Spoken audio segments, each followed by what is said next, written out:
Assalamualaikum warahmatullahi wabarakatuh. Shalom, perkenalkan nama saya Sera. Saya dari kelas reguler B 2021 dengan NIM 21059AF dari kampus Akademi Farmasi Yamasi Makassar. Pada saat ini berdasarkan tugas dari Bapak Maulana Zulkarnain Imansyah, S.Pharm M. Biomed pada mata kuliah Anatomi Fisiologi Manusia, saya akan memaparkan materi tentang sistem reproduksi pada pria. Yang pertama, sistem reproduksi pria terbagi atas dua bagian, yaitu yang pertama organ bagian luar terdiri dari penis dan skrotum, kemudian yang kedua organ bagian dalam terdiri dari testis, saluran reproduksi dan kelenjar kelamin. Dapat kita perhatikan di sampingnya terdapat gambar. Di situ dapat ditunjukkan di mana letak penis, letak skrotum, letak testis dan juga organ yang lainnya. Kemudian selanjutnya organ eksternal tadi yang telah saya sebutkan terdiri dari penis dan skrotum. Penis adalah alat kelamin luar yang berfungsi sebagai alat persetubuhan atau alat senggama dan juga sebagai saluran untuk pembuangan sperma dan air seni. Penis rata-rata berukuran sekitar 5-10 cm pada keadaan tidak ereksi dan 12-19 cm pada keadaan ereksi. Kondisi seperti kedinginan atau rasa cemas dapat membuat ukuran penis mengecil. Kemudian yang kedua skrotum. Skrotum adalah kantung kulit yang menggantung di bawah penis. Skrotum tersusun dari kulit, fasia dan otot polos yang membungkus dan menopang testis di luar tubuh. Nah, di bawahnya terdapat gambar. Di situ dapat kita lihat dengan jelas di mana letak penis dan juga letak skrotum. Pada gambar diperlihatkan bahwa pada skrotum di dalamnya terdapat testis. Jadi artinya bahwa skrotum ini merupakan pembungkus testis, di mana diketahui bahwa testis merupakan organ bagian dalam atau organ internal. Nah, selanjutnya saya akan menjelaskan apa itu yang dimaksud dengan testis, di mana letaknya dan apa-apa saja fungsinya. Testis atau buah sakar merupakan organ dengan fungsi ganda. Selain sebagai penghasil spermatozoa, juga merupakan organ hormon endokrin. Testis berjumlah sepasang terletak di luar tubuh, dihubungkan dengan tubulus spermaticus dan terletak di dalam skrotum. Testis berbentuk oval dengan panjang 4 cm sampai 5 cm dan berdiameter 2,5 cm. Kemudian yang kedua, saluran reproduksi. Saluran reproduksi pada pria terdiri dari beberapa bagian. Yang pertama, ductus epididymis. Epididymis adalah tuba terlilit yang panjangnya mencapai 20 kaki yang terletak di sepanjang sisi posterior testis. Bagian ini menerima sperma dari ductus efferent. Epididymis menyimpan sperma dan mampu mempertahankannya sampai 6 minggu. Selama 6 minggu tersebut, sperma akan menjadi model matur sempurna dan mampu melakukan fertilisasi. Ductus epididymis berjumlah sepasang, terdapat bersama-sama testis di dalam skrotum yang merupakan tempat terjadinya proses pematangan sperma. Pada gambar yang ada di atas dapat ditunjukkan di mana letak testis, letak ductus epididymis. Kemudian selanjutnya yang kedua, ductus ejaculatorius berjumlah sepasang yang fungsinya untuk memancarkan semen mani dengan vesikula seminalis. Uretra dan ductus ejaculatorius bersama-sama berakhir di ujung penis. Kemudian yang ketiga, vesikula seminalis atau kantong sperma merupakan sepasang kantong yang dinding-dindingnya menghasilkan suatu cairan untuk makanan bagi spermatozoa. Letak vesikula seminalis yaitu di belakang vesikula urinaria atau di belakang kantung kemih. Kemudian yang keempat yaitu ductus deferens adalah kelanjutan epididymis. Ductus ini adalah tuba lurus yang terletak dalam korda spermatik yang juga mengandung pembuluh darah dan pembuluh limfatik, saraf, otot kremastor dan jaringan ikat. Masing-masing ductus deferens meninggalkan skrotum, menanjak menuju dinding abdominal, kanal inguinal. Ductus ini mengalir di balik kandung kemih bagian bawah untuk bergabung dengan ductus ejaculator. Di sampingnya terdapat gambar. Di situ dapat ditunjukkan di mana letak vesikula seminalis, letak saluran ejakulasi, kemudian letak vas deferens. Kemudian selanjutnya organ interna yang ketiga yaitu kelenjar kelamin. Saluran-saluran kelamin dilengkapi oleh 3 macam kelenjar kelamin yang fungsinya menghasilkan sekret. Yang pertama, vesicula seminalis merupakan kelenjar yang jumlahnya sepasang terletak di bagian atas dan bawah kandung kemih. Kelenjar ini sebagai penghasil semen yang terbesar, yaitu sekitar 60% dari volume total semen. Cairan yang dihasilkan kelenjar ini berwarna jernih, kental, karena mengandung lendir, asam amino, dan fruktosa. Cairan ini berperan sebagai makanan bagi sperma. Selain cairan tersebut, kelenjar ini mengekskresikan prostaglandin yang berguna untuk merangsang otot uterin berkontraksi sehingga semen dapat terdorong mencapai uterus. Di bawahnya terdapat gambar. Di situ dapat ditunjukkan di mana letak vesicula seminalis. Pada gambar diperlihatkan bahwa vesicula seminalis itu terdapat di belakang kandung kemih. Kemudian selanjutnya organ interna yang kedua, kelenjar bulboretral yang disebut juga sebagai kelenjar Cooper, merupakan kelenjar yang menghasilkan lendir pelindung pada saat ejakulasi terjadi. Kelenjar ini bermuara di pangkal uretra dan jumlahnya sepasang. Kemudian yang ketiga, kelenjar prostat. Kelenjar prostat memiliki ukuran yang lebih besar jika dibandingkan dengan ukuran kedua kelenjar yang telah saya jelaskan tadi.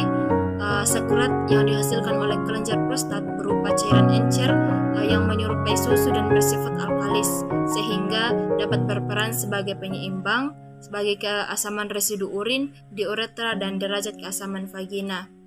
Di bawahnya terdapat juga gambar. Di situ dapat diperlihatkan di mana letak kelenjar bulboretral atau kelenjar Cooper dan juga letak kelenjar prostat. Kemudian selanjutnya saya akan menjelaskan proses spermatogenesis. Spermatogenesis adalah proses perkembangan spermatogonia menjadi spermatozoa dan berlangsung sekitar 64 hari atau lebih atau kurang dari 4 hari. Kemudian selanjutnya adapun tahapan spermatogenesis.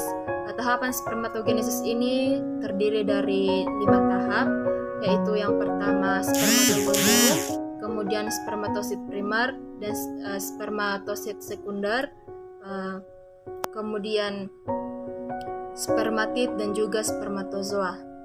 Saya akan menjelaskannya satu persatu. Yang pertama yaitu spermatogonium. Kita dapat melihat anak panah yang menunjuk pada gambar. Spermatogonium merupakan tahap pertama pada spermatogenesis yang dihasilkan oleh testis. Spermatogonium terbentuk dari 46 kromosom dan 2 N kromatid. Kemudian yang kedua yaitu spermatosit primer. Spermatosit primer merupakan pertumbuhan dari spermatogonium. Spermatosit primer ini terbentuk dari 46 kromosom dan 2 kromatid. Kemudian yang ketiga yaitu spermatosit sekunder. Spermatosit sekunder merupakan meiosis dari spermatosit primer. Pada tahap ini terjadi pembelahan secara meiosis. Dapat kita lihat pada gambar bahwa di situ terjadi pembelahan sehingga dia terjadi secara meiosis. Spermatosit sekunder terbentuk dari 23 kromosom dan 1 N kromatid. Kemudian selanjutnya yaitu tahap yang keempat, spermatid. Spermatid merupakan meiosis dari spermatosit sekunder. Pada tahap ini terjadi pembelahan secara meiosis. Yang kedua, spermatid terbentuk dari 23 kromosom dan 1 N kromatid. Kemudian tahap yang kelima yaitu spermatozoa atau pematangan sperma. Spermatozoa merupakan diferensiasi atau pematangan dari spermatid. Pada tahap ini terjadi diferensiasi. Spermatozoa terbentuk dari 23 kromosom dan 1 N kromatid dan merupakan tahap spermatozoa yang telah matang dan siap dikeluarkan.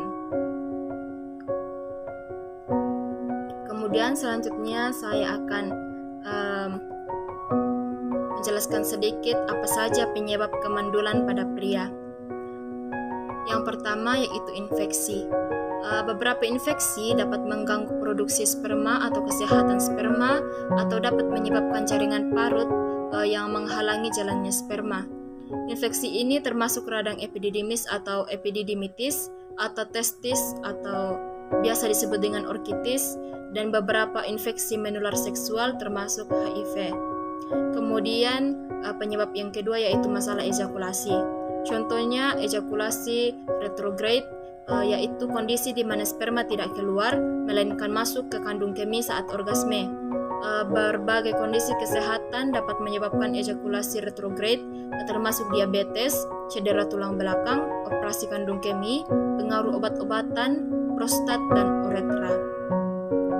Kemudian penyebab yang ketiga yaitu antibodi menyerang sperma. Kondisi ini diakibatkan oleh antibodi antisperma yaitu sel-sel sistem kekebalan tubuh yang secara keliru mengidentifikasi sperma sebagai penyerang berbahaya dan berusaha untuk menghilangkan sperma tersebut. Kemudian penyebab yang keempat yaitu tumor. Kanker dan tumor yang tidak ganas dapat mempengaruhi organ reproduksi pria secara langsung melalui kelenjar yang melepaskan hormon yang berkaitan dengan reproduksi seperti kelenjar hipofisis. Di sisi lain, dalam beberapa kasus, operasi, radiasi atau kemoterapi untuk mengobati tumor juga berpengaruh pada kesuburan pria. Kemudian penyebab yang kelima yaitu ketidakseimbangan hormon. Kemandulan dapat disebabkan oleh kelainan pada testis itu sendiri atau kelainan yang mempengaruhi sistem hormon lain termasuk hipotalamus, hipofisis, kelenjar tiroid dan kelenjar adrenal. Testosteron rendah dan masalah hormon lainnya juga memiliki sejumlah kemungkinan penyebab mendasar pada kemandulan pria. Kemudian penyebab yang keenam yaitu cacat kromosom. Gangguan bawaan seperti sindrom Klinefelter di mana seorang pria dilahirkan dengan 2 kromosom X dan 1 kromosom Y atau bukan 1 X dan bukan 1 Y menyebabkan perkembangan abnormal pada organ reproduksi pria. Sindrom genetik lain yang terkait dengan kemandulan termasuk cystic fibrosis, sindrom Kallman dan sindrom Cartagener. Kemudian yang ketujuh penyakit celiak, gangguan pencernaan yang disebabkan oleh sensitivitas terhadap gluten atau penyakit autoimun yang terjadi akibat mengonsumsi gluten. Sehingga jika ingin meningkatkan kesuburan, disarankan untuk melakukan diet bebas gluten.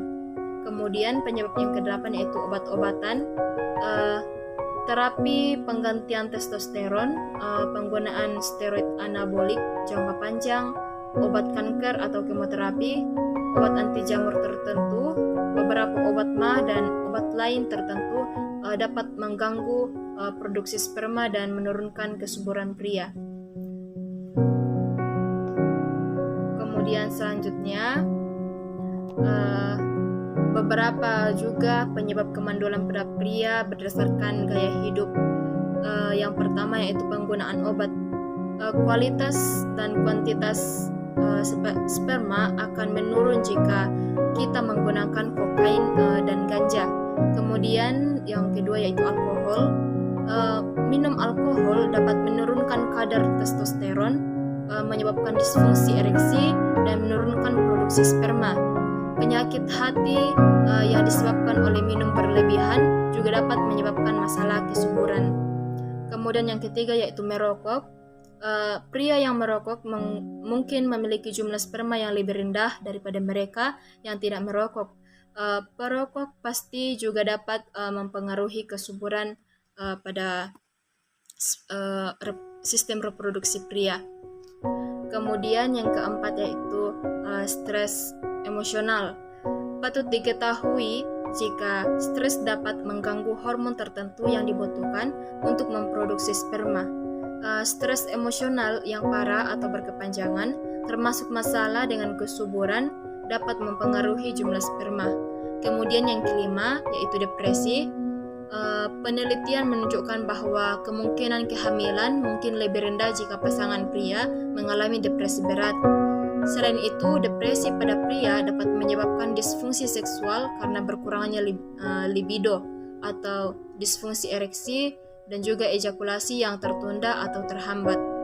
Kemudian yang keenam yaitu berat badan. Obesitas dapat merusak kesuburan dengan beberapa cara, termasuk berdampak langsung pada sperma serta menyebabkan perubahan hormon yang mengurangi kesuburan pria. Nah, demikianlah materi tentang sistem reproduksi pada pria yang dapat saya jelaskan. Kurang dan lebihnya saya mohon dimaafkan. Terima kasih. Assalamualaikum warahmatullahi wabarakatuh.